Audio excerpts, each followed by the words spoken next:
crise politique ou juridique? Le grand débat. Je reçois ce jeudi 23 juillet, 14h, juste après le journal, Lambert Mende Omalanga et le professeur André Mbata. Top Congo FM.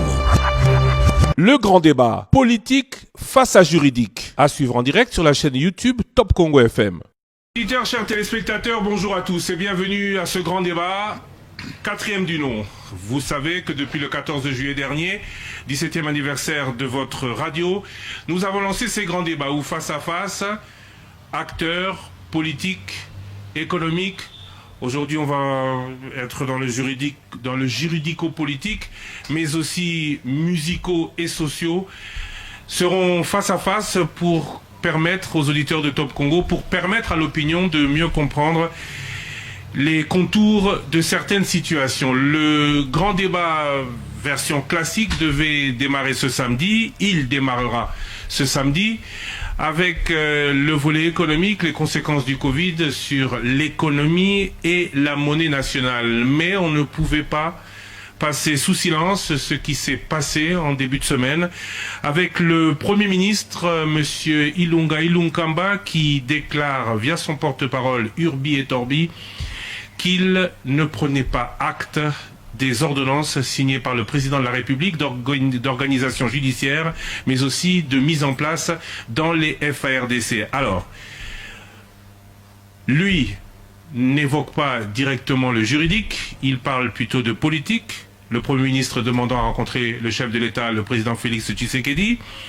Le FCC, dans la foulée, parle de violation de la Constitution, ce qui nous a amené donc sur le volet juridique. Et pour parler de ce grand dossier de l'actualité, deux invités.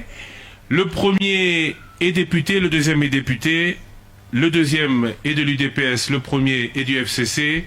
Le deuxième est président de droit constitutionnel, c'est dire qu'il est au fait de la chose juridique. Le premier est aussi juriste de formation. Je le cite, Lambert Mende Omalanga, député national. André Mbata, député national. Chers invités, bonjour. Bonjour. Bonjour, cher ami. Bonsoir. Alors, avant de démarrer, je vais installer les principes de cette émission. Mis à part votre première introduction pour que l'on plante le décor, laissez-moi vous dire que je mets en place un compteur. Chacun d'entre vous aura 45 minutes de temps compté. Au bout de ces 45 minutes, la parole lui sera retirée. Si l'autre a parlé moins, il sera peut-être le seul à conclure en fin d'émission. Et au cas où il y a altercation ou contradiction au cours des propos de l'un, le temps de celui qui aura été arrêté sera donc décompté. Alors, les premiers à parler de juridique, ce sont les membres du FCC. Depuis, on n'a pas vraiment entendu parler le cash. Monsieur Lambert Mendes, je vais donc commencer par vous. Est-ce qu'il y a une crise? Si oui, est-elle d'ordre juridique ou politique? Personnellement, j'aurais tendance à situer cette crise dans le domaine du politique. Et je voudrais d'entrée de jeu dire un peu ma gêne d'avoir à débattre d'une question politique avec un partenaire politique. Je suis député, vous l'avez dit, le professeur Mbata est député. Nous appartenons à la majorité parlementaire. Le Premier ministre a exprimé un point de vue et je pense qu'il a donné lui-même, dans la conclusion de son communiqué, le chemin à suivre, c'est-à-dire le contact entre lui et le président de la République pour tirer au clair cette controverse, parce que c'en est une, et qui devient de plus en plus une polémique. Donc c'est un problème politique entre deux partenaires d'une coalition qui est en train de diriger le pays, et ma gêne repose sur le fait que je n'ai reçu aucun mandat de ma famille politique pour discuter de cela, ni le Premier ministre, ni ma famille politique ne m'ont donné mandat pour pouvoir aborder un problème aussi sensible qui met aux prises le président de la République et le Premier ministre, qui ensemble sont les deux têtes d'un exécutif que nous avons en commun, le FCC et Cash.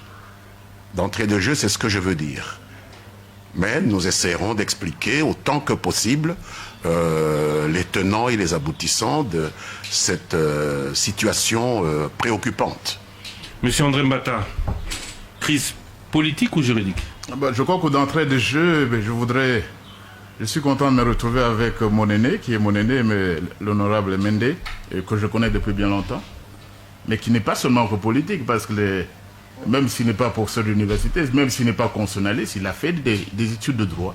Et c'est quelqu'un qui a été au gouvernement de notre pays pendant plus d'une dizaine d'années. Donc je crois que c'est quelqu'un qui va s'exprimer plus en nombre d'États qu'en nombre de partis politiques. Et puis je vois aussi quelqu'un devant moi qui est du Sankourou. Et du Sankourou, je me réjouis, je voudrais profiter de ces micros pour transmettre mes salutations à toutes les Sankouaises et les Sankouas, à Lodja, à Wembonyama, à Katako, à Lusambo. Et surtout, j'ai dit que je voulais me rendre à Lumumba-Ville. Parce que ce que Félix Tshisekedi, le président de la République, a fait, c'est vraiment montrer le véritable lumumbisme. C'est-à-dire honorer Lumumba. On ira même à Onaloa. Je voudrais faire une conférence à Onaloa, passer cette émission à Lumumba-Ville. Je voudrais aller à Lumumba-Ville. Je voudrais que cette grande province du Sankourou émerge finalement, celle qui nous a donné le héros national. Pour revenir à la question, je crois que j'ai pour la même gêne, je m'exprime, je joue un peu de cette liberté académique comme professeur d'université. Je n'ai pas d'autorisation que j'ai pu demander. Je n'engage pas le parti, les responsables du parti ou des coalitions sont là. Mais pour moi, il n'y a pas de crise. Il n'y a pas de crise, il y a des tensions, il y a le Premier ministre qui s'exprime d'une façon assez maladroite. Et parce que vous venez de parler à l'honorable Mende, c'est plus de 10 ans au gouvernement et c'est quelqu'un qui a voyagé dans le monde. Vous n'avez jamais vu dans un seul pays du monde où un Premier ministre communique avec son président de la République par un communiqué d'un porte-parole. Et ce n'est pas lui qui va me démentir. C'est donc qu'il y a crise. Il y a des tensions. S'il n'y avait que tension, le Premier ministre n'aurait pas pris le risque politique d'exposer ainsi le président sans que ce dernier n'en soit plus ou moins averti. Je crois qu'il y a un problème, c'est peut-être celui d'encadrement. Vous savez, quand on a mis en place ce gouvernement, au niveau de mon institut, l'Institut pour la démocratie et la gouvernance, la paix et le développement en Afrique, on était parmi ceux qui sollicitaient un séminaire d'encadrement dans tous les pays du monde. Lorsque vous mettez un nouveau gouvernement, il y a des séminaires, on ne connaît pas tout le monde. Mon domaine n'est pas le sien, nous avons des domaines bien précis et quand vous arrivez au gouvernement, il faut qu'on vous explique par exemple qu'est-ce que c'est que le contre-saint ministériel, comment ça se passe et tout ça. Je crois que son porte-parole a déjà commis une faute dans le cas du vice-premier ministre de la Justice, l'ancien ministre Tunda. Mais dommage que ces erreurs tendent à se répéter. Un Premier ministre qui communique avec son président la plupart communiquer et pas, c'est quand même anormal et c'est assez décevant. Je démarre ici le chronomètre. Alors, première question, contre-saint. Qui veut expliquer à ses auditeurs de la justesse des propos du Premier ministre qui déclare que en cette matière, le contre-saint est du Premier ministre, si intérim il y a, le minimum eût été que le vice-premier ministre l'en informe avant de poser pareil acte. C'est le cas qui conteste, c'est le cas du Premier ministre. Je crois que l'honorable Mende est mieux placé parce qu'ils sont revenus même dans leur communiqué du FCC. Ils sont revenus dans le communiqué du FCC, dans le communiqué du porte-parole. Je crois qu'il est mieux placé pour ça. Monsieur Lambert Mende, c'est votre avis? Je crois que le Premier ministre a été perturbé, c'est le moins que l'on puisse dire, par le fait que parti en mission pour 2 jours, il ait pu apprendre par la voie des médias cette série d'ordonnances qui ont été signées par Monsieur le Président de la République et qui portaient le contre-saint du ministre à qui il avait laissé l'intérim.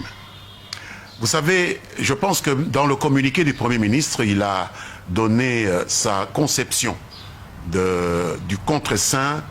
Le professeur Mbata nous expliquera un peu plus. Dans un gouvernement de coalition. Dans un gouvernement de coalition, Le contre-saint pour nous, c'est ce qui établit la balance de l'équilibre entre les deux têtes de l'exécutif. Le système de check and balance.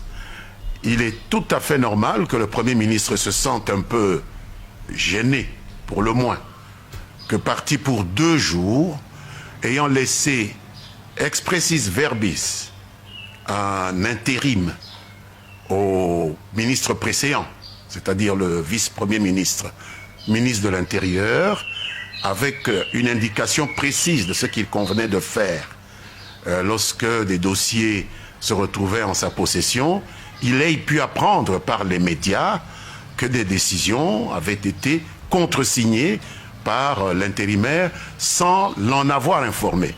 C'est vrai, et là je vais donner raison à l'honorable Mbata, il y a un problème de fonctionnement au niveau du gouvernement qu'il faut absolument revisiter. Si au niveau des relations au sein du gouvernement, parce qu'il y a une ordonnance qui organise le fonctionnement du gouvernement, si au niveau du gouvernement il est prévu qu'en pareil cas l'intérimaire devrait informer le Premier ministre qui n'était pas sorti du pays, qui se trouvait à Lubumbashi, qui était donc joignable sur des décisions aussi importantes que celle-là, vous savez, des nominations, et pas n'importe quelle position, des nominations à des postes importants au sein de la magistrature, au sein de l'armée, qui nécessitent parfois des recherches. On a parlé d'un magistrat décédé qu'on a nommé, on aurait pu éviter cela si le Premier ministre avait pu faire correctement son travail. Il est clair qu'on peut comprendre que le Premier ministre se soit senti perturbé par le fait que pour 2 jours seulement, il n'ait pas été possible de l'atteindre pour qu'il puisse donner le contre-saint et donner tout son sens à la coalition que nous avons mise en place après les élections de 2018. Question. Lubumbashi est en République démocratique du Congo. Ilunga Ilunkamba est le Premier ministre de la République démocratique du Congo. Pourquoi un intérimaire alors qu'il est toujours sur le territoire national? Tout est question de la manière dont le gouvernement fonctionne. Nous sommes un pays continent, Thierry. Mon cher ami, nous sommes un pays continent et donc il n'est pas impossible que le Premier ministre se trouvant à Lubumbashi, des problèmes urgents puissent surgir. Et l'intérim, à mon avis, est là pour aider l'État à poursuivre son fonctionnement normal. L'intérim au niveau du gouvernement consiste à permettre à ce que le fonctionnement de l'État ne soit pas interrompu. À aucun moment on ne peut accepter qu'il y ait interruption du fonctionnement du gouvernement.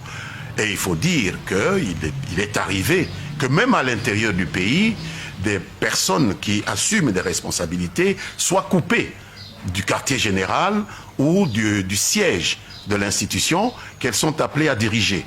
Bref, quoi qu'il en soit, le Premier ministre, son gouvernement, le président de la République ont trouvé utile que pour cette mission qui s'est déroulée à l'intérieur, que le Premier ministre confie l'intérim à Monsieur le vice-premier ministre, ministre de l'Intérieur. Mais l'intérim, c'est aussi l'expédition des affaires courantes. Encore faut-il savoir si les nominations à ce niveau-là peuvent être considérées comme des affaires courantes. C'est tout un débat que le Premier ministre et le Président et le vice-premier ministre, ministre de l'Intérieur, devraient avoir. Et moi, vraiment, je réitère ma gêne d'avoir ce débat devant les médias, parce que c'est un débat qui a déjà été demandé, annoncé par le Premier ministre, et je trouve que c'est la bonne façon de faire les choses. Contre-saint, est-ce que M. André Mbata, le vice-premier ministre, du fait de cette délégation de signature, pouvait signer ces ordonnances avec le président? Bon, disons d'abord que vous avez compris comment l'honorable Mende est perturbé, il est gêné. Et puis il a dit, le Premier ministre est perturbé. Mais l'honorable, c'est lui qui a été plusieurs années au gouvernement. Mais on n'a pas besoin d'être perturbé, un homme d'État il ne dirige pas un gouvernement avec des émotions. Non, il n'a pas besoin d'être perturbé. Là, vous avez besoin, un homme d'État doit être calme. Un homme d'État doit s'informer. C'est ça le problème. Revenons sur le contre-saint. Le contre-saint, il a une dimension politique et une dimension juridique. C'est une deuxième signature qu'on vient afficher, qu'on vient coller sur un acte officiel. Ça peut être pour l'authentifier, ça c'est la première dimension, que c'est lui qui a signé. Et puis c'est aussi à une dimension politique. C'est-à-dire c'est lui qui contresigne, c'est lui qui prend la responsabilité parfois de l'exécution et tout ça. Parce que dans le cadre du gouvernement, c'est lui qui sera responsable devant l'Assemblée nationale.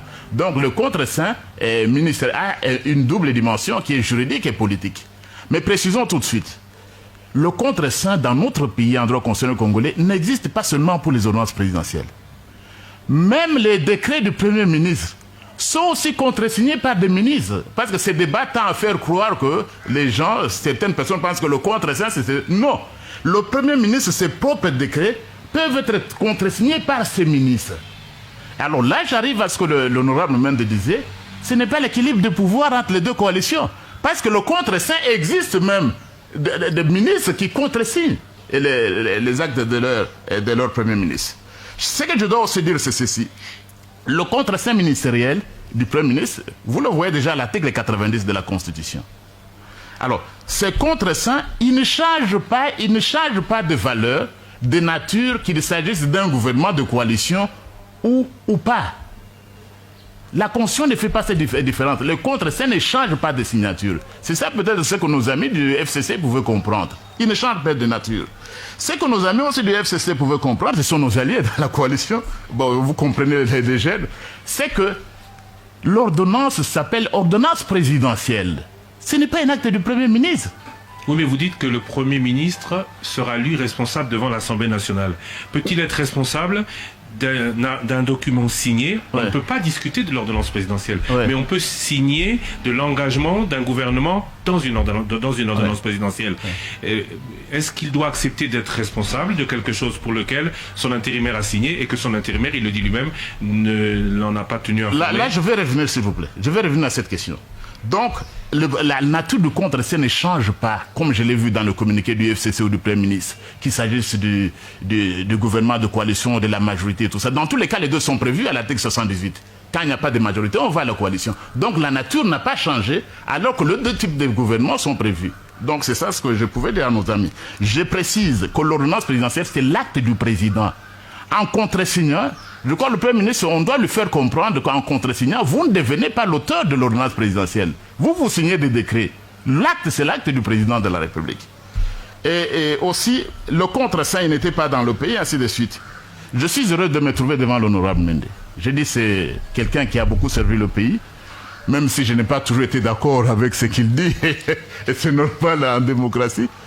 Mais l'honorable va vous dire que le gouvernement c'est un organe collégial. Et lui va vous le dire. Revenez sur le contre-saint. Lui va vous dire même qu'il y a une pratique. Je reviendrai à l'aspect constitutionnel. Sur l'aspect constitutionnel d'abord, c'est l'article 90 alinéa 2. Ou dit en cas d'empêchement. 90 alinéa 2. Oui. Alors qu'on va lire la composition. Il est dirigé par le Premier ministre, chef du gouvernement. En cas d'empêchement, son intérim est assuré par le membre du gouvernement qui a la préséance. C'est cela. Donc il est prévu. Je me demande même comment le Premier ministre a dû écrire une lettre d'intérim. Il n'a pas donné l'intérim. Vous venez de lire la Constitution. Il est déjà prévu par la Constitution qui lui a demandé dès qu'il allait. Oui, mais attention, l'empêchement, c'est notamment quand le Premier ministre va à l'étranger, quand il est sur le territoire de la République démocratique du Congo. Doit-on ou peut-on encore parler d'empêchement? Cette définition-là, vous l'avez comment? Empêchement, c'est-à-dire qu'il n'est pas en mesure de signer. Il était en mission. Il peut être malade, même ici à Kinshasa. L'honorable vous l'a dit. Il était en mission, donc pas empêché. Il était en mission du fait de sa position. Il n'était pas en mesure de signer. C'est ça l'empêchement en français facile. Voilà. Oui. Et alors, pour revenir, je disais que j'étais heureux d'avoir devant moi l'honorable Mende. 10 ans au gouvernement. Mais lui, il va vous dire, par exemple, j'ai cité la Constitution, maintenant allons à la pratique. Vous savez, nous savons, c'est une jurisprudence. Mais l'honorable Mende était au gouvernement lorsque l'honorable Cheikh Kitundu signe au nom du Premier ministre, qui était même dans la ville. Ça n'a pas soulevé la question? Est-ce que ça doit soulever la question maintenant parce que le président s'appelle Félix Tshisekedi? Non, mais aujourd'hui, ça soulève la question parce que le Premier ministre s'en plaint. Hier, le Premier ministre n'a rien dit. Donc, peut-être qu'hier, le Premier ministre était d'accord, il a dit, vas-y, tu peux signer. Aujourd'hui, le Premier ministre dit « Je n'ai pas permis au vice-premier ministre de signer ». D'abord, donc je dois dire ça, l'honorable Makila, qui est également député comme moi, mais il avait contresigné les ordonnances du Premier ministre. Et le porte-parole du FCC, qui est actuellement le coordonnateur, mais celui qui certifie copie conforme, donc on parle de quoi? C'est lui le porte-parole du FCC actuellement qui parle, qui se plaint des ordonnances. C'est lui qui certifie conforme à l'original les ordonnances contresignées. Pas par le Premier ministre, mais par le vice-premier ministre Cheikh Outindu au Makila. Nous parlons de quoi? Soyons quand même justes. Donc en revenant ici sur la lettre, je crois que le Premier ministre a été induit en erreur. Vous venez de lire la Constitution, qui est la loi fondamentale. L'intérim du Premier ministre est prévu par la Constitution.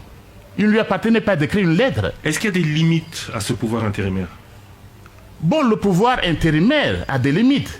Ici, par exemple, d'engager, parce qu'on parle de l'intérimaire ne peut pas prendre des décisions qui ont un caractère définitif coulé dans le marbre, comme disent certains. Ici, ce n'est pas la décision du Premier ministre. Ce n'est pas c'est l'ordonnance présidentielle. Donc dans ce cas-là, pour vous, il n'y a pas de limite. Il pouvait. Il pouvait, il l'a fait, et puis la jurisprudence, et je viens vous le dire. Il l'a dit, et nos amis du FCC sont encore là, et même ils sont même là-bas. Donc je me demande, je crois qu'ils auraient pu. Le Premier ministre a été plusieurs fois secrétaire d'État et ministre, mais pas encore Premier ministre. Mais je crois que nos amis du FCC qui ont une expérience gouvernementale, comme celle de l'honorable Mende, pouvaient expliquer cela, que nous avions une tradition, et ça s'est passé comme cela, et même la Constitution le dit, et qui n'avait même pas écrit la lettre. Ce n'est pas un intérim ordinaire. Cet intérim est constitutionnel, et puis j'ai dit en passant que l'intérim, on exagère un peu avec le contre-saint, en oubliant que les actes, même le décret signé par le Premier ministre, sont soumis à un contre-saint. Monsieur Lambert Mende, pourquoi parler donc de la violation de la Constitution? Écoutez, nous sommes... des choses que vous avez faites vous-même au FCC hier. Je pense que vous avez vous-même compris la situation dans laquelle nous nous trouvons. Hier, il y a eu signature pour le compte du Premier ministre par un vice-premier ministre, ou deux, puisqu'on a cité José Makila, on a cité Léonard Cheikh Outindu. Mais il n'y avait eu aucune contestation de la part du Premier ministre qui était là. Maintenant, il y a la signature par le vice-premier ministre Gilbert Kankonde et il y a une contestation de la part du Premier ministre Sylvestre Ilunga. Donc la situation est différente. Et je voudrais quand même revenir sur la notion d'intérim. J'ai fait plus de 10 ans, j'ai fait 12 ans comme ministre. Avant cela, j'étais vice-premier ministre, mais quelques mois seulement, avec M. Kengo, qui était un homme extrêmement rigoureux et tout ça. Et je pense qu'en ce qui concerne, comme l'a dit le professeur Mbata, en ce qui concerne le contre-saint, que ce soit celui du Premier ministre sur un acte du président de la République, que ce soit celui d'un ministre sur un acte du président de la République, d'un ministre sur un acte du Premier ministre, c'est un engagement que le contre-signataire prend d'assumer la responsabilité de l'acte qui est pris par celui qui est le détenteur du pouvoir devant soit l'Assemblée nationale, soit devant toute autre instance.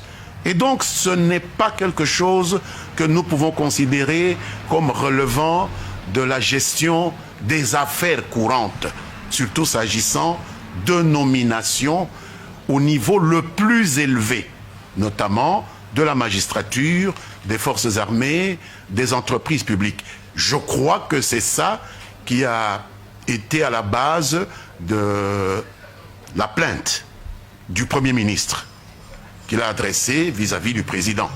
Personne dans le Front commun pour le Congo ne remet en cause le pouvoir du président de la République de prendre des ordonnances, puisque les décisions du président de la République sont coulées en forme d'ordonnance présidentielle, comme le professeur l'a dit. Mais maintenant, le président n'étant pas responsable, devant le Parlement notamment, c'est le Premier ministre, engageant le gouvernement, qui prend la responsabilité des actes posés par le président de la République. La moindre des choses dans un système qui devrait fonctionner normalement, puisqu'il est prévu effectivement des cas où la majorité présidentielle est conforme à la majorité parlementaire, mais il est prévu aussi le cas où nous nous trouvons maintenant, où la majorité présidentielle est différente de la majorité parlementaire. Pas aujourd'hui. Aujourd'hui, vous avez fait coalition, ce qui fait que la majorité présidentielle... Mais nous sommes allés même plus loin en faisant une coalition. Ça veut dire que la majorité est du côté du président. C'est la même chose. Oui. Et donc, dans ce cas-là, prendre la responsabilité d'un acte implique que l'on en soit au moins informé. C'est-à-dire qu'il n'est pas interdit que le vice-premier ministre contresigne. Mais le fait de contresigner sans en avoir informé le Premier ministre, qui n'était pas empêché au point de ne pas être capable d'être informé, c'est un problème. Mais un problème qui peut être résolu politiquement, à mon avis. C'est un problème qui peut être résolu politiquement. Aujourd'hui, c'est quoi le problème? Le problème, ceux qui ont été nommés ne conviennent pas au FCC? Mais pas du tout. Il y a un droit légitime pour ces personnes qui ont été nommées à être promues. Ce sont des Congolais et beaucoup d'entre eux, pour la plupart, ils remplissent toutes les conditions. Le président de la République ne s'amuse pas à nommer n'importe qui, n'importe où. Mais il s'agit d'un principe de fonctionnement de l'État. Et nous aurions voulu, je pense, nous aurions voulu que la responsabilité que le Premier ministre prend puisse être précédée par une information avant que son intérimaire puisse signer en lieu et place du Premier ministre. Et je pense que c'est cela que le Premier ministre a fait savoir dans sa note, qui ne me paraît pas aussi violente qu'on le dit. En tout cas moins violente que celle du FCC, qui parle de violation du président de la Constitution dans le chef du président de la République. Bon, écoutez, le FCC ont fait de la politique, comme l'UDPS, comme le PPRD, comme la CCU, mon parti. Nous sommes des politiciens, nous parlons, mais dans l'institutionnel, je pense que le langage du Premier ministre a été aussi correct que possible. Maintenant, au niveau du FCC, je pense qu'on peut vouloir trouver que l'information n'ayant pas circulé, avec toutes ces... parce que ces événements ont été précédés par d'autres. Il faut savoir que nous nous situons dans un contexte d'événements plus ou moins conflictuels entre nos partenaires et nous. Souvenez-vous, il n'y a pas longtemps, le Parlement a été... ceinturé par la police à l'initiative d'un membre du parti qui est en coalition avec nous. L'action était à l'initiative du membre. Voilà. Donc, la police est intervenue à l'initiative de la justice, à la demande de la justice. Oui, mais à l'initiative quand même d'un membre de la coalition. Et donc ça a pu créer une ambiance de tension qu'il faut réellement essayer de ramener à de justes dimensions, de réduire. Vous parlez de déclaration anodine peut-être du FCC, mais la violation de la Constitution, apparemment, vous savez très bien que cela met cela gêne vos partenaires du cash, parce que un président de la République qui viole la Constitution, c'est un président de la République qui peut aussi perdre son mandat du fait de cette violation.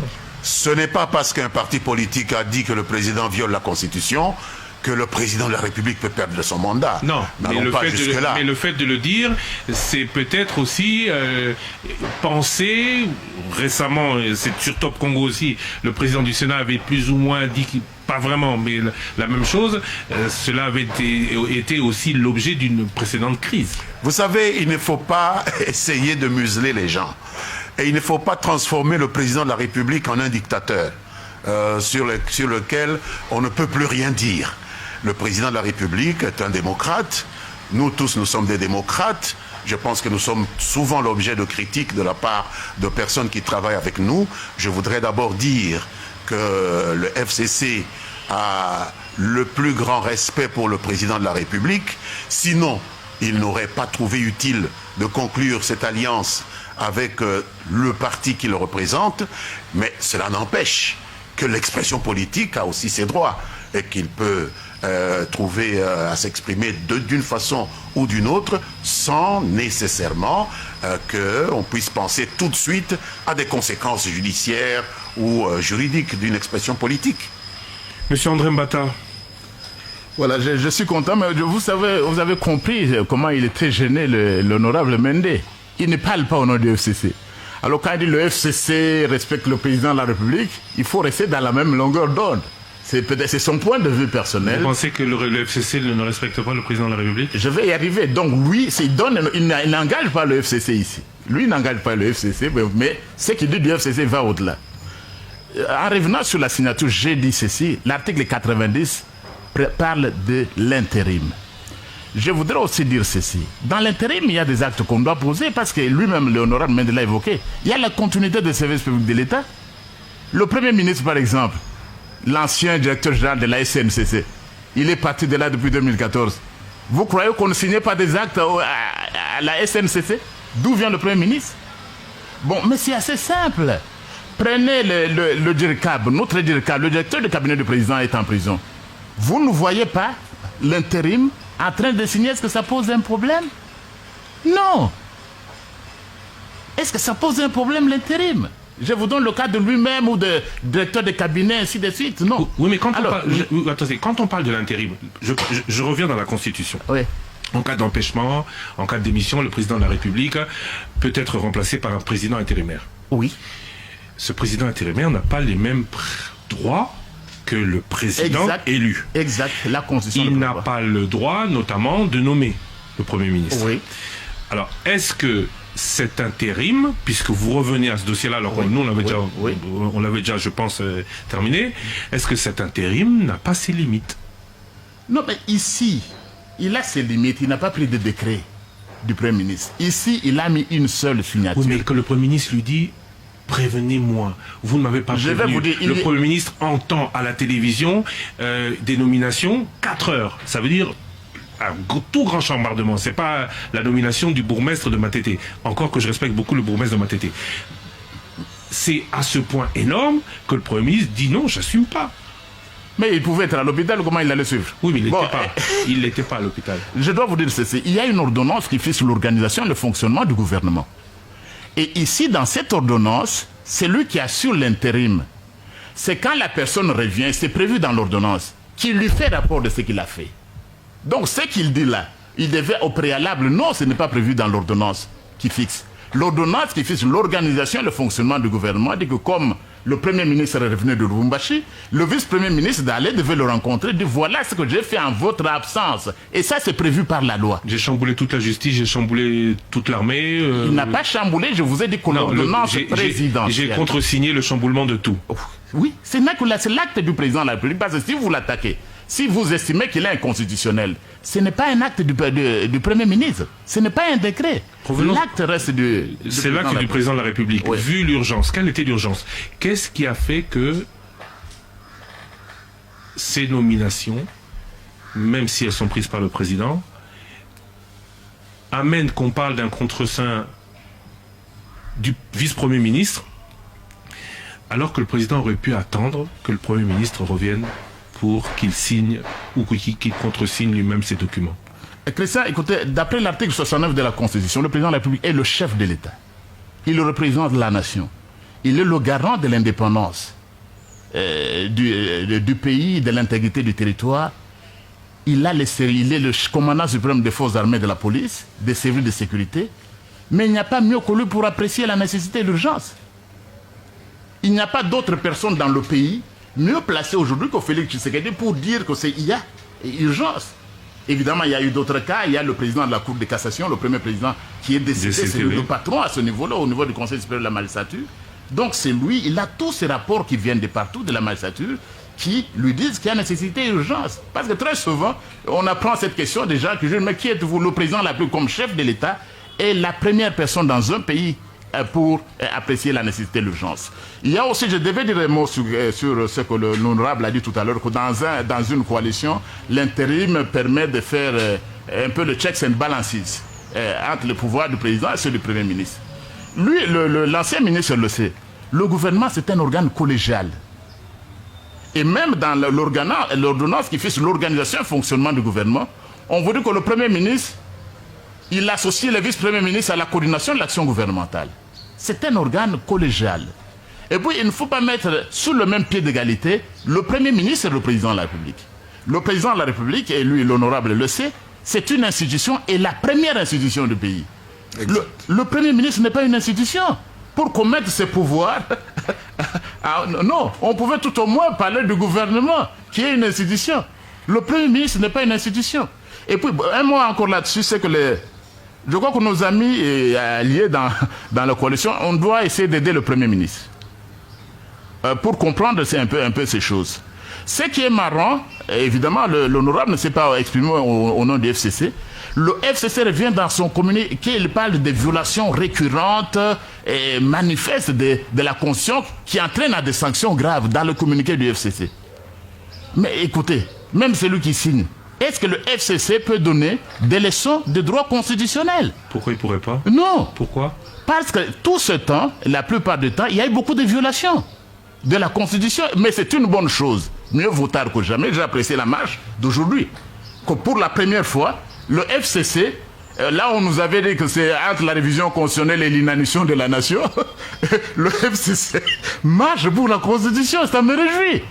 Et même quand il parle il marche pour les institutions. Mais j'aurais voulu voir l'honorable quand il était là à la marche. J'aurais voulu le voir avec l'effigie du président de la République. Parce que c'est la première institution du pays. Naturellement que lorsque nous marchons pour soutenir les institutions du pays, le président de la République est la première institution de la nation.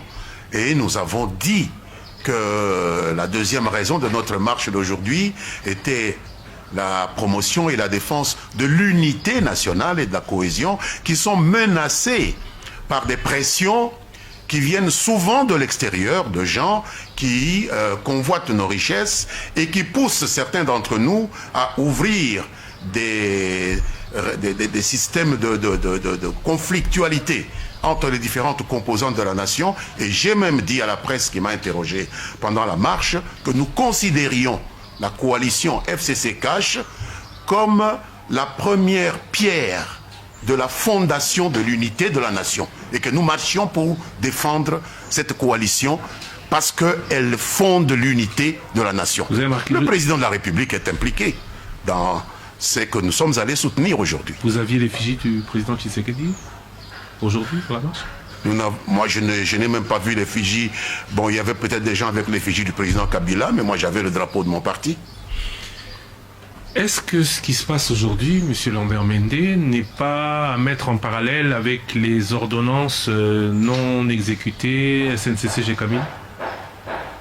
Je pense que ces ordonnances appartiennent au passé. Il y a eu effectivement au début de notre coalition un couac avec ces ordonnances.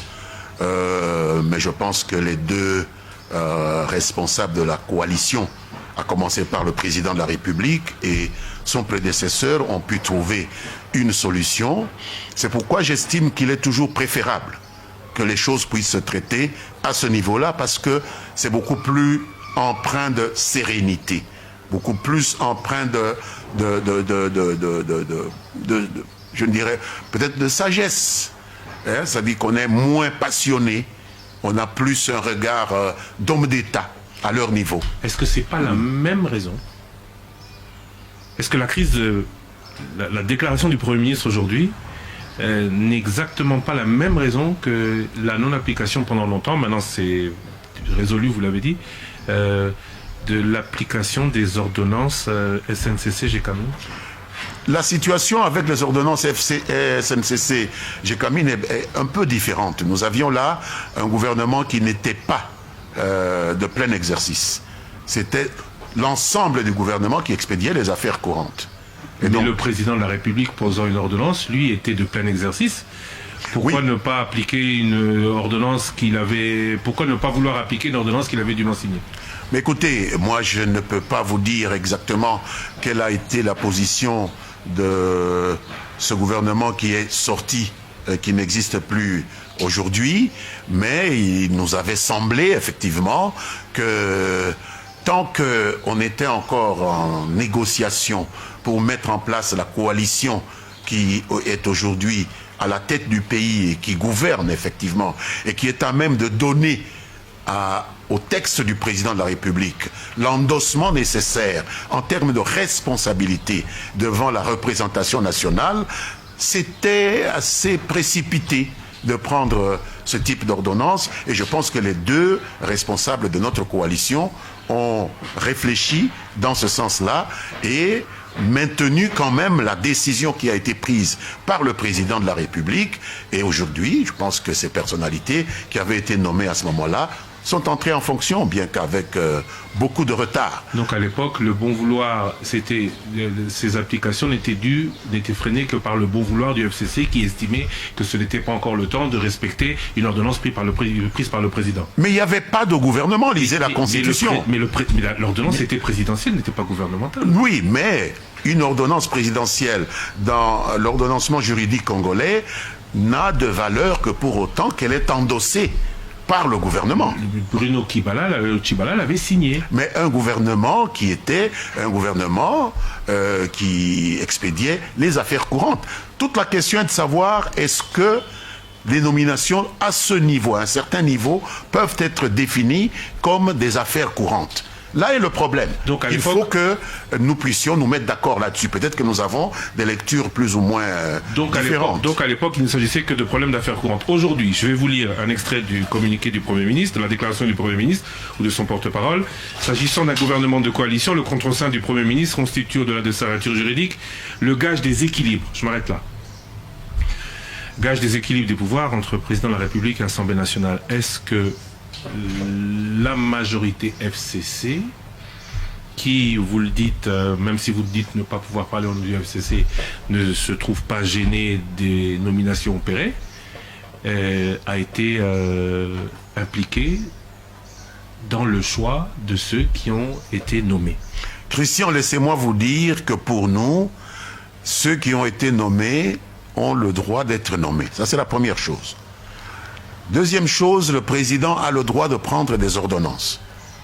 Troisième chose, il y a des principes qu'il faut respecter. Là, peut-être, est le problème qui peut nous opposer avec nos partenaires. Quels principes? Il y a des principes Lesquels? de l'endossement d'une décision que le président prend pour en assumer la responsabilité. Uniquement de l'endossement. Et le fait qu'on ne peut endosser un acte que lorsqu'on est au courant, lorsqu'on est mis au courant de l'acte qui est pris.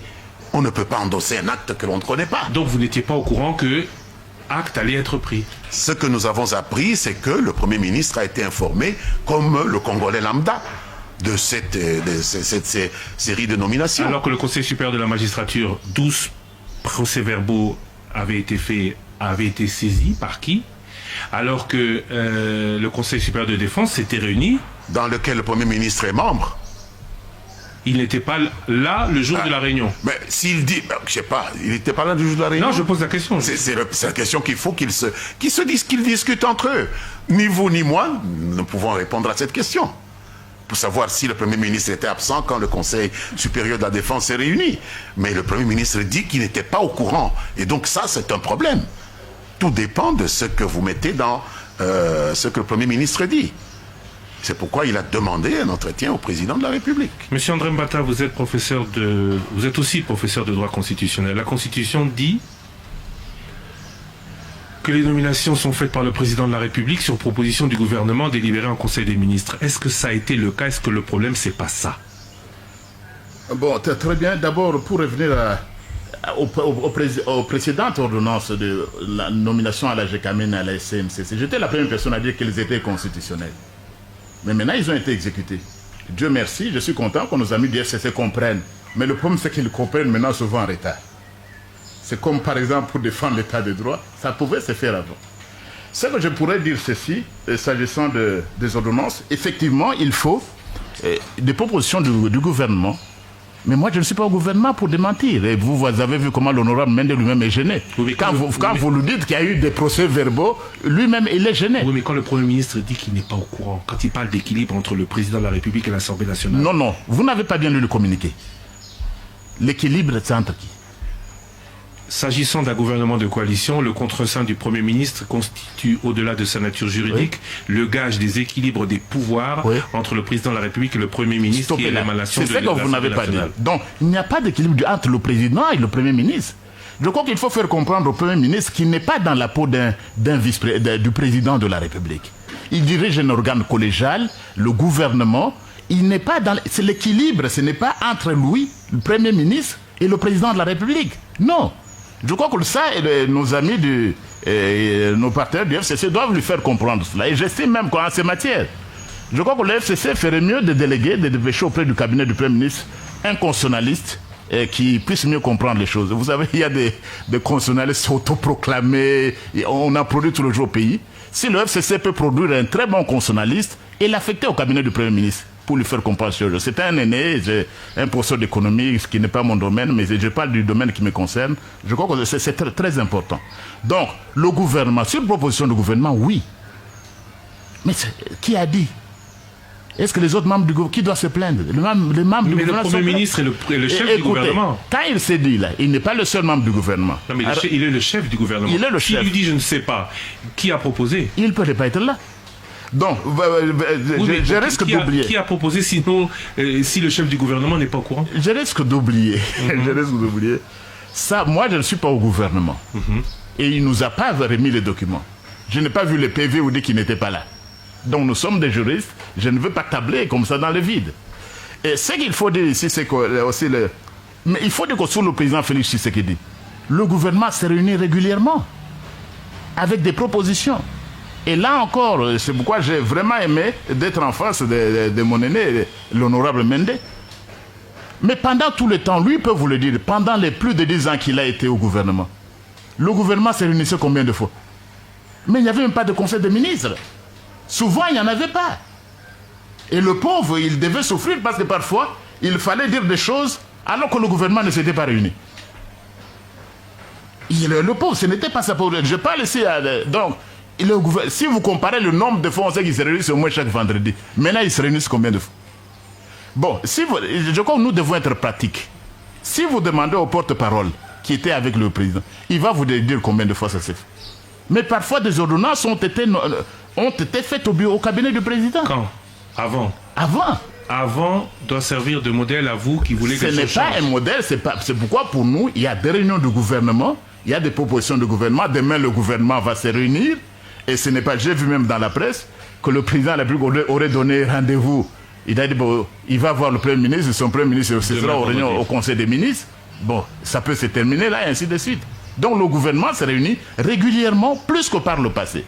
Et s'agissant de l'état de loi, j'ai dit, nos amis savent, ils sont reconnaissants et ils reconnaissent le rôle que nous avons joué dans la défense de l'état de droit. Ils le reconnaissent et nous apprécions qu'ils nous rejoignent sous cette voie-là. C'est aussi le sens de la coalition. Mais on doit comprendre que les efforts faits par le président Tshisekedi sous ce gouvernement, mon co-débatteur vient de la marche, il vous l'a dit vous-même, pas de casse, pas de morts, ils ont marché librement. Mais si, prenez 3 ans avant, mais il y aurait des morts, il y aurait des casses. Les cachots de l'ANER seraient pleins aujourd'hui. Lui, ça peut le témoigner. Donc nous sommes en train d'avancer et nos amis se sont joints au président de la République. Alors, parce qu'il faut servir le peuple d'abord, au lieu de créer des blocages, ou les termes du communiqué du FCC, je suis heureux que l'honorable Mendes n'y soit pas joint, ils sont incroyables. Lui-même n'accepterait pas ça, mais effectivement, si je parlais, s'il était le porte-parole du FCC, j'aurais posé d'autres questions, mais il parle à titre personnel avec la liberté qui est la sienne aussi, et puis il vient de la marche comme président de son parti. Monsieur Lambert Mende. Non, oui. Je reste avec vous encore un peu, si vous voulez. Si, sur proposition du gouvernement délibéré en Conseil des ministres, n'avait pas été, ou était la raison de la colère du Premier ministre, vous la comprendriez? Non, je crois, lorsque je vois le communiqué du Premier ministre sortir presque instantanément, avec le communiqué du FCC, mais j'ai des inquiétudes. Le 21 et le 21 juillet, le communiqué, on pouvait s'attendre que le FCC, qui est un regroupement d'où vient le Premier ministre, et le FCC qui peut même changer de Premier ministre, et d'ailleurs il y avait plusieurs candidats, Et il y a plusieurs personnes qui peuvent aussi ambitionner ces postes-là. Alors qu'on pouvait s'attendre à ce que le FCC approche. Non? Mais le FCC est allé dans le même sens que le Premier ministre. Donc au lieu de calmer le jeu, j'ai l'impression, parce que les communiqués sont sortis au même moment. Et on l'a vu on a vu également dans le cas du vice-premier ministre Tunda, qui est parti malheureusement dans les conditions qu'on connaît. Lorsqu'un mal, je suis juriste, je suis aussi politique, mais vous voyez, quand un mal est fait dans ma famille politique, je dois être en mesure de le dire. Ça, c'est une chose. Et deuxièmement, pour le Premier ministre qui n'est pas là malheureusement, et l'honorable n'est pas son porte-parole, donc je ne m'adresse pas à lui. Donc, pour le Premier ministre, il faut... Le langage est différent et tout ça. C'est un homme d'État, ce n'est pas un homme du parti politique. Et l'article 96 et 97, et l'honorable Mende le sait, nous dit que quand vous êtes membre, président de la République, membre du gouvernement, vous n'avez plus de responsabilité au niveau du parti politique. Le Premier ministre ne peut pas être nos amis, un garçon de course d'un parti politique ou d'une coalition politique. Et puis j'ai beaucoup de respect, c'est un professeur et bientôt c'est le mérita. Donc j'ai beaucoup de respect, mais à ce niveau-là, la stature d'homme d'État, ça appelle modération, ça appelle continence, et je crois toutes ces qualités un peu que l'honorable Mende relevait tout à l'heure. Vous avez soulevé le fait, M. Mende, que le problème n'était pas particulièrement dans les faits que la proposition soit venue du gouvernement et que ceux qui ont été nommés méritent leur place. Alors, la réaction du Premier ministre qui arrive 4-5 jours après, alors qu'il était à Lubumbashi, qui n'est pas en brousse à Lubumbashi, où tous les moyens de communication lui ont permis, dès vendredi, de prendre connaissance de cette liste, sa réaction 4 jours plus tard a-t-elle été dictée par le FCC? Non, je dois vous dire que le Premier ministre, comme l'a dit l'honorable Mbata, n'est pas le garçon de course du FCC. Le Premier ministre est le chef du gouvernement de la République démocratique du Congo, au sein duquel gouvernement se trouvent des ministres non FCC. Oui, mais vendredi, il y a nomination. Oui, samedi, dimanche, oui, mais lundi, laissez-moi vous dire que c'est peut-être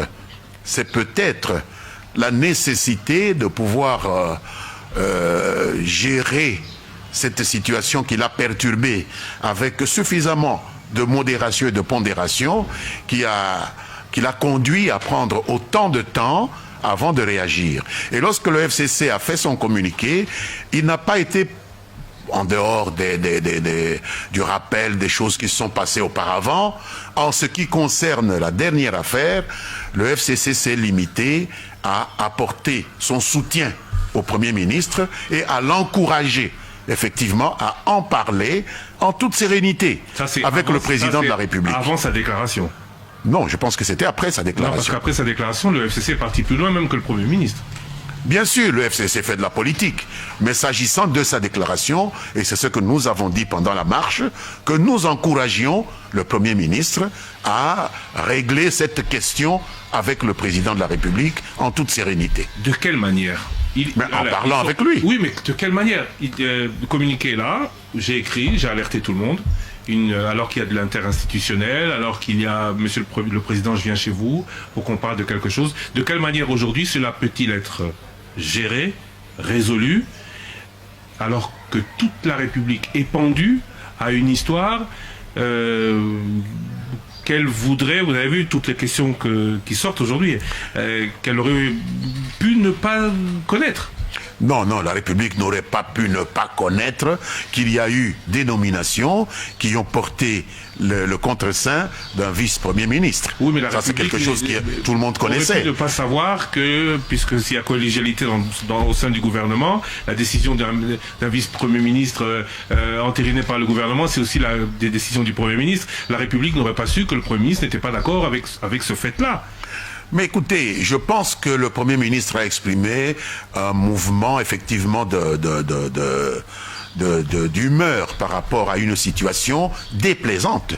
Avouez que la situation ne pouvait pas lui plaire, comme Premier ministre devant endosser la responsabilité d'un acte qui a été posé légitimement. J'en conviens, par le président de la République, sans en être informé. Donc moi je situe le problème dans la relation entre le Premier ministre et le vice-premier ministre, plus que dans la relation entre le président de la République et le Premier ministre. C'est à ce niveau-là. Qu'entendez-vous, relation entre le Premier ministre et le vice-premier ministre? Manque de confiance, on pourrait revenir à une affaire... Manque de communication, c'est ça, l'incommunicabilité. Ce n'est pas acceptable qu'à ce niveau, il y ait une telle incommunicabilité entre un Premier ministre qui est en mission à Lubumbashi et le vice-premier ministre qui est à Kinshasa et qui peut parler avec lui d'une chose ou d'une autre. Certains au FCC ont dit ce qui est arrivé à Tunda Yakasende doit arriver à Kakonde Balamba. Vous confirmez? Je n'ai pas entendu ça. J'ai entendu simplement qu'il faut que le Premier ministre parle avec le président de la République et trouve une solution. Tire au clair. C'est le mot qui revient dans le communiqué du Premier ministre. Tirer au clair cette situation. Uniquement. Ils ne l'ont pas encore fait. Je pense que nous devons prendre notre mal en patience. On va attendre combien de temps avant que ce problème soit réglé, monsieur André Mbata? Quel problème? Il n'y a pas de problème. Il y a problème. Le Premier ministre demande à rencontrer le président. Le président le renvoie au Conseil des ministres qui se fait par téléconférence. Je crois que le président va lui expliquer, le Premier ministre va lui expliquer la Constitution. On va donner un cours au Premier ministre. Mais vous comprenez, parce qu'on vous dit qu'il ne peut pas communiquer avec le président, pas de communiquer. On doit lui dire le contre-sens, ça peut aller jusqu'au l'intérim, ça peut jusqu'au là. C'est pourquoi il fallait des séminaires. Donc à celui qui se fâche, on va lui dire retournez à vos études. Non, disons ceci. Je voudrais dire, je crois l'honorable Mende l'a dit, mais si le problème était entre le Premier ministre et son vice, ça devait se limiter là. Là, j'accepte ce qu'il dit. Mais le communiqué du FCC, ce n'est pas possible. Il parle même de dérives dictatoriales. Ce n'est pas avec le président Félix Tshisekedi qui fait de son mieux pour établir un état de droit, qui fait de son mieux pour respecter la Constitution, qu'on va parler de dérives dictatoriales. Je comprends, il dit, même le politique, c'est là qu'on vient la relation dans votre thème, la relation entre le juridique et le politique. Et nous disons ceci, si le politique n'est pas encadré par le juridique, mais on est perdu. Et le droit doit justement encadrer le politique. Lorsqu'on vous dit, par exemple, ils ont même parlé du principe de l'inamovibilité. Donc vraiment, j'aurais souhaité que les juges qui ont été déplacés, tout ça, le principe d'inamovibilité. Mais c'est la Constitution assez claire. Pourquoi on ne lit pas la Constitution? Encore faut-il, je vous donne par exemple pour les magistrats du siège, l'article 150. Le magistrat du siège, du magistrat de cour, il est inamovible. Il ne peut être déplacé que par une nomination nouvelle ou à sa demande, ou par rotation décidée par le Conseil supérieur de la magistrature. Est-ce qu'ils ont demandé, si les deux qui sont là-bas, mais il y a une nomination nouvelle, c'est l'article 156. Oui, c'est le premier président de la Cour les anciens juges constitutionnels. Ceux qui sont partis à la Cour des sont devenus premiers présidents de la Cour. Il y a une nomination nouvelle, c'est la Constitution, c'est simple. Ou bien ils peuvent être déplacés à leur demande. Est-ce qu'ils ont vérifié que ce n'était pas à leur demande? Non. Donc on ne gouverne pas un pays avec des humeurs. On ne peut pas faire la politique des humeurs, sinon ça ne va pas. Sinon on risque dans la politique. Et le droit vient justement corriger les humeurs pour qu'en tout cas au niveau d'un État, les humeurs n'ont pas leur place. Et là, je crois que le FCC n'est pas en train d'accompagner, devait faire un effort pour mieux accompagner le Premier ministre. Donc quand vous voyez, je crois que l'honorable est assez, bon, il est assez prudent, il n'engage pas, mais quand il a lui-même le communiqué, eh ben, on ne va pas l'obliger, il ne peut pas parler au nom du FCC, mais quand vous le lisez, ce n'est pas possible. Même dans une coalition, ce n'est pas au président de la République, votre allié que vous avez, il y a une dérive dictatoriale. Est-ce que pour vous, cette coalition est sincère? Parce que on doit bien sortir du volet juridique. On comprend bien que, apparemment, les uns et les autres pensent que la seule solution, c'est la rencontre entre le président de la République et le Premier ministre. Est-ce qu'au niveau politique, on peut dire aujourd'hui, au regard de tous ces... dans le chef des uns comme de l'autre, hein, de l'un comme de l'autre, que cette coalition est sincère? Bon, c'est une que je préfère que vous la posiez d'abord à l'honorable Mende, c'est à vous que je pose. Qui est plus politique que moi et qui est président. Il est membre de la conférence des présidents du FCC. S'il vous plaît. Vous êtes député national. Oui, je n'ai pas les responsabilités. Élu de Dimbelengue au Kasaï central. J'en profite pour saluer mes électeurs de Dimbelengue au Kasaï central. Est-ce que vous qui n'êtes pas au bureau politique cash, Vous pensez que cette coalition est sincère? Beaucoup de militants disent non, il faut exploser cette coalition. Le président récemment à Brazzaville a réaffirmé le fait que cette coalition vivra. Est-ce que vous pensez, au regard de tous ces derniers développements, qu'il y a lieu qu'elle vive? Bon, moi je dois dire que les militants, les gens ont besoin de se poser des questions. Lorsque vous avez votre allié, vous l'accusez de dérive dictatoriale.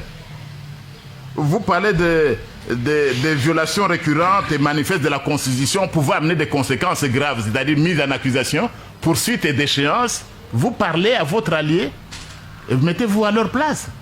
Vous parlez à votre allié, vous ne pouvez même pas téléphoner. Moi, je peux téléphoner à l'honorable Mende. Vous ne pouvez même pas téléphoner, mais vous n'avez que des communiqués à parler à votre allié. Vous ne pouvez pas vous poser des questions. Il y a des problèmes. Lorsque vous venez, vous avez un président de la République et vous savez dans une coalition que c'est lui qui rendra compte. En 2023, c'est lui qui rend compte. Et que lorsque vous avez posé la question à l'honorable Mende, attention, vous êtes une majorité parce que la coalition, vous êtes avec Cash. Donc le président est le chef de la coalition. Le Premier ministre est chef de la majorité. Non. La coalition, là, coalition accompagne le président. Oui, ok. Elle accompagne le président. Mais quand vous accompagnez le président de la République, Félix Tshisekedi, vous n'avez pas à lui tenir un tel langage. Vous n'avez pas à tout moment créé des blocages. Hein? Vous n'avez pas tout le temps, non. Je crois que le président Félix Tshisekedi a fait jusque-là de son mieux. Et vous parlez de militants, il y a des gens qui sont à l'extrême, qui ne comprennent pas l'attitude de nos amis. Donc vous ne pouvez pas bloquer. Chaque fois qu'il y a un pas, on a parlé dans le communiqué du FCC, et l'honorable Mende l'a dit, que certaines nominations ont été méritées. Tout très bien. Mais ces nominations méritées, les gens sont restés sans nomination depuis 4 ans. Depuis 4 ans, ils méritaient la nomination. D'autres méritaient même depuis 9 ans. Alors on vient le promouvoir, ou dans l'armée, ou dans le Conseil supérieur de la magistrature, ça pose un problème. Finalement, c'est quoi? Et l'honorable a dit, il ne va pas me contredire là-dessus, l'administration, la justice est indépendante. Les forces armées sont apolitiques. La police sont apolitiques. Bon, est-ce que... Nous, on a dit, c'est le peuple d'abord. Vous allez partager même la justice. Donc, toi, tu amènes 5 magistrats. Non, le président n'est même pas intervenu sur le Conseil supérieur de la magistrature. Imaginez dans un pays où vous commencez à partager le nombre de généraux. Oui, mais le problème, c'est que... Oui, mais c'est sur proposition du gouvernement, ça c'est la Constitution qui le dit, délibéré en Conseil des ministres. On revient sur cette phrase. Nous n'avons aucune, c'est-à-dire nous sommes en train de délibérer, je ne peux pas vous prouver, ici, l'honorable Mende non plus, il n'a pas assisté au Conseil du gouvernement, il ne sait même pas quand le gouvernement s'est réuni, je ne suis pas membre du gouvernement, c'est à celui qui allègue.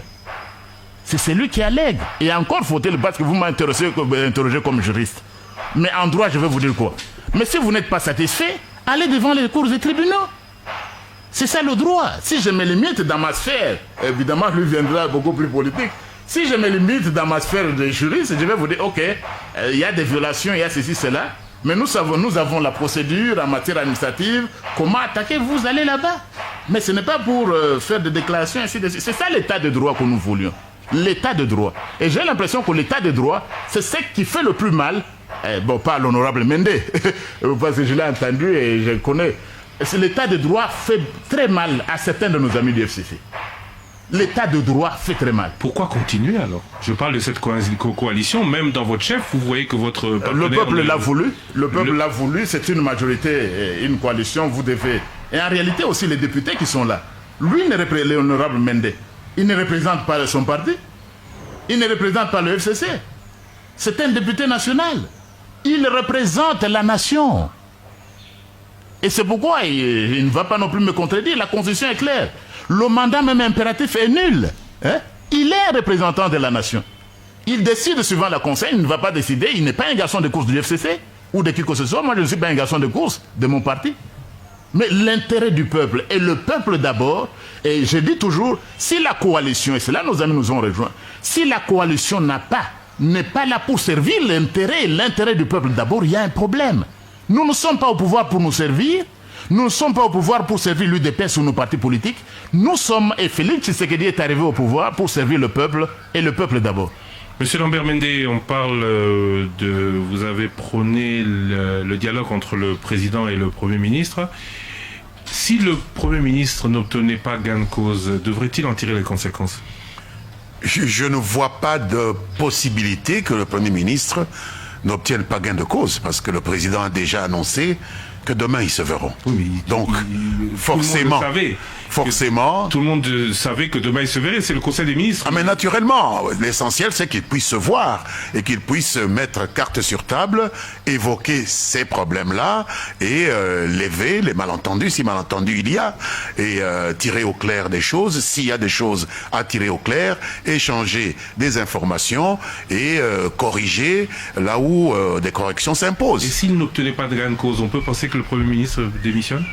Mais je vous dis que j'exclus toute possibilité qu'ils ne puissent pas se voir. Ce sont des hommes d'État. L'un est le président de la République, première institution du pays. L'autre est le Premier ministre, chef du gouvernement, qui est sous la présidence du président de la République. Donc ils sont obligés, il y a une obligation pour eux de pouvoir collaborer, puisque telle est la volonté de la Constitution. Donc j'exclus complètement cette éventualité qu'ils ne puissent pas se voir. Pourquoi ils ne se verraient pas? Non, je ne parle pas de se voir, je parle de trouver terrain d'entente, ailleurs qu'au Conseil des ministres. Parce que si non, mais il ne s'agit pas de trouver un terrain d'entente. Vous savez que le président de la République et le Premier ministre ont toujours un espace où ils se voient, souvent avant le Conseil des ministres, peut-être après, mais régulièrement, un Premier ministre a l'habitude de se ressourcer auprès du président de la République. Les ministres n'ont pas cette possibilité-là de voir le président de la République tout le temps, mais le Premier ministre, si. Donc, soyez rassurés que cette rencontre et cette discussion auront lieu. On n'en arrivera pas. Je voudrais aussi que vous me dites, est-ce qu'on doit être rassuré qu'on n'en arrivera pas à la démission du Premier ministre? Mais la démission est un acte volontaire. Si le Premier ministre estime que les conditions ne sont pas remplies pour qu'il puisse exercer sa fonction, même vis-à-vis de nous, sa base naturelle au niveau du Parlement, il peut jeter l'éponge. Donc ne disons pas que c'est des choses qui ne peuvent pas arriver. Mais sur cette question-là, cela n'arrivera pas. J'exclus l'éventualité que le Premier ministre et le Président de la République, qui sont des hommes de raison, ne puissent pas se voir pour évoquer ensemble ce problème qui a surgi dans le fonctionnement institutionnel de la République. J'ai posé la question tout à l'heure à M. Mbata, je vous pose la même question. Est-ce que vous pensez que cette coalition est sincère? Au regard de tout ce qui s'est passé depuis le début, même dans le chef de... Allez, je me base sur le communiqué du FCC, paraphrasé par M. André Mbata. Est-ce que tout ce qui a été dit dans ce communiqué ne montre pas que cette coalition, selon le FCC, n'est pas sincère? Certaines choses qui ont été dites dans ce communiqué reflètent la situation telle qu'elle a pu se dérouler au cours des derniers événements. Je vous ai dit que ce communiqué n'est pas seulement un communiqué qui prend en compte la problématique des ordonnances telles que le Premier ministre les a soulevées. Il faut projeter le communiqué dans la perspective de tout ce qui s'est fait depuis que les relations ont commencé à connaître une évolution un peu en dents de scie entre le FCC et nous. Et donc tout cela a fait que il y a eu ce que j'avais dit ici autrefois, une poussée d'adrénaline de part et d'autre, mais l'essentiel, c'est qu'au niveau des acteurs les plus déterminants de la coalition, c'est-à-dire le président de la République et son prédécesseur, la raison a su être gardée. Et je pense que le professeur Mbata ne me contredira pas lorsque je dirai que ce sont des hommes d'État qui savent qu'on ne gouverne pas aux extrêmes. Ce n'est pas aux extrêmes qu'on peut gouverner. Eux deux le savent, mais voilà. Les lieutenants des deux le savent-ils? Mais je dis, on ne gouverne pas aux extrêmes. Et il n'y a pas que les extrêmes dans des partis politiques. Je repose ma question. Les deux le savent. Félix-Antoine Tshisekedi, c'est eux qui gouvernent. Joseph Kabila Kabange le savent. Oui.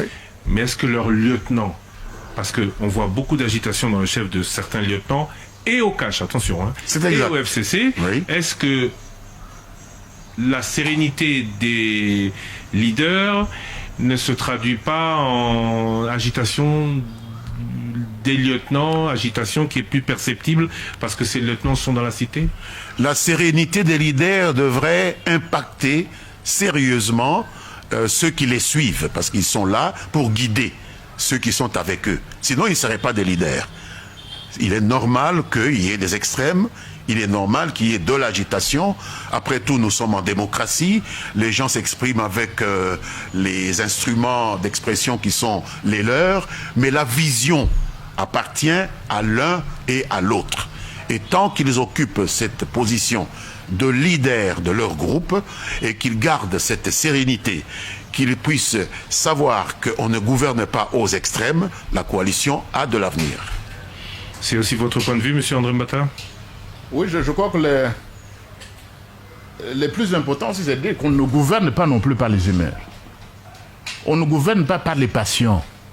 Il faut passer de la politique des humeurs à la raison. Donc je crois que nous avons un président de la République, Félix Tshisekedi. Si tel était le message, j'espère finalement que quand l'honorable Mende va rentrer à la conférence de président du FCC, il va transmettre, ce n'est pas le message de cash, c'est mon point de vue personnel, que le communiqué, ce n'est pas comme cela qu'on devait travailler dans une coalition. Et si vous devez vous accompagner, dans tous les cas, ce gouvernement sera responsable demain. Parce qu'aujourd'hui même, on ne comprend même plus rien. Lorsque vous parlez de l'IPA-EMATI, mais qui dirige le gouvernement? L'IPA-EMATI, Dollar-EMATI, ce n'est pas Félix Tshisekedi. Hein? Parce qu'on a tendance, le président de la République fait de son mieux comme chef de la première institution. Je crois jusque-là, il a été un homme, il a montré tout le leadership nécessaire. Et j'espère que pour la paix dans notre pays, il faudrait que non seulement on passe, le politique s'intéresse davantage au juridique.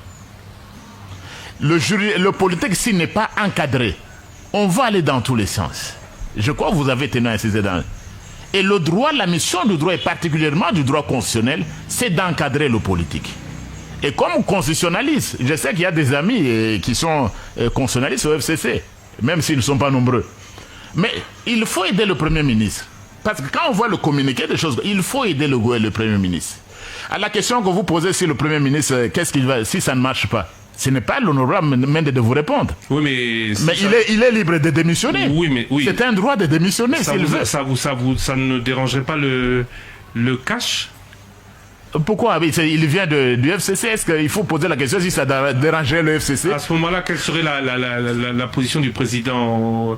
On nomme un informateur ou on va directement au formateur que l'on demanderait aux partenaires FCC? Non, on continue la coalition ou on réfléchit à d'autres options? Le président est jusque-là dans la logique telle qu'il a annoncé à Brazzaville. donc s'il démissionne, il va informer sa famille politique, mais c'est un droit. Évidemment, chez nous, on n'a pas la culture de démission dans ces pays. Ailleurs, les gens, quand ça ne marche pas, lorsque vous ne pouvez communiquer avec le président que pas de communiquer, lorsque vous vous adressez à l'institution suprême, la première institution, il y a des dérives dictatoriales, si j'étais à sa place, librement, il n'est pas obligé. Moi, je me dirais, je rentre au FCC. Le FCC, est-ce que vous pouvez me donner un remplaçant? Parce que la démission, c'était un droit que chacun peut exercer. Merci à vous deux d'être venus. On a fini le volet juridique. Ni crise politique, ni crise juridique. Cette crise a vécu, elle va persister. Quelle est la prochaine étape? Vous savez, Christian, nous sommes en train d'expérimenter quelque chose d'inédit dans le pays et même dans le continent. Il est tout à fait normal, et le président Tshisekedi l'a dit dans sa communication à Brazzaville, que de temps en temps, des tensions puissent surgir. C'est une expérience nouvelle. Et nous avons droit aussi à nos erreurs. L'essentiel, c'est que nous gardions les uns et les autres cette capacité à y revenir, à considérer ce qui est essentiel, le service du pays, la stabilisation du pays, la paix que nous devons garantir à l'ensemble des Congolais. Aujourd'hui, on va vous... Enfin, aujourd'hui non. En 2023, on notera Thierry Kambundi de Top Congo a l'habitude de dire qu'en 2023, on aura oublié toutes ces crises, on vous jugera au résultat. Tout à l'heure, M. Mbata, vous avez dit vous avez parlé du prix du pain, vous allez dire c'est pas le président Tshisekedi, c'est le gouvernement, mais il sera aussi jugé pour tout ça en 2023. C'est exact. Est-ce que ces crises à répétition ne sont pas des crises de trop? Elles ne viennent pas que du FCC, parce que je vois M. André Mbata s'apprêter à frapper. Elles ne viennent pas que du FCC. Est-ce qu'il n'y a pas aujourd'hui matière à augmenter la sincérité des relations dans cette coalition? Bon, moi je ne suis pas au comité de cash. Non. Mais je crois que jusque-là, à mon avis, et de l'avis de plusieurs, ces crises, il n'y a pas crise. Ces tensions sont venues, surtout du FCC. Et je comprends. Et je comprends, l'honorable Mende aussi a raison de vous dire que nous travaillons sur une situation inédite. Et en réalité, le Félix Tshisekedi comme président de la République fait montre d'un leadership extraordinaire. C'est aussi votre avis? C'est aussi votre avis, M. Lambert Mende? Mais il faut quand du même... leadership de Félix Tshisekedi. Mais il faut dire que c'est une solution que peu de présidents ont tenté, peu de présidents et peu de détenteurs de la majorité ont tenté. Et dans ce pays, après l'expérience malheureuse que nous avons connue en 1960, entre le président Kasavubu et le chef de la majorité Lumumba, il faut quand même saluer l'action que le président Tshisekedi et son prédécesseur Joseph Kabila ont entreprise pour essayer d'éviter au Congo la réédition de ce que nous avons vécu en 60 et dont nous n'avons pas encore fini aujourd'hui, 60 ans après, à payer le prix. Vous parlez beaucoup de Félix Tshisekedi, je ne vous ai pas entendu parler de Joseph Kabila. Que pensez-vous? Jugez-vous aussi son action collégiale avec le président Tshisekedi comment vous avez dit d'éviter. De très bonne, de bonne pour le pays? Bon, moi je ne peux pas dire grand-chose sur l'ancien président parce que lui, on ne sait même pas, il est dans l'officier. Donc je peux dire quelque chose sur l'honorable Mende avec qui on est au Parlement ou sur le Premier ministre qui prend des actes. Oui, mais quand aujourd'hui on voit qu'à chaque fois que les deux présidents, l'ancien et le nouveau, se rencontrent, solutions sont trouvées. Quand on voit qu'à chaque fois qu'il y a des couacs, c'est la rencontre de l'un et de l'autre qui semble être la sortie de secours ou l'issue, la sortie des solutions. Moi, je dois dire, c'est une situation sans précédent. Pourquoi? Parce que vous avez ici, vous avez d'abord, l'honorable l'a dit, vous avez la majorité telle qu'elle est là-bas, et puis vous avez un ancien président qui est actif. Hein? Et il faut vraiment faire montre d'un leadership, d'un grand leadership, pour diriger le pays dans ces conditions-là. Bon, jusque-là, on en est là, mais je souhaiterais qu'il y ait moins de tensions, et que jusque-là, parce que même le peuple lambda, le Congolais va lui dire, cette tendance à bloquer le président de la République, ce n'est pas dans l'intérêt du FCC. Qui dit qu'il bloque?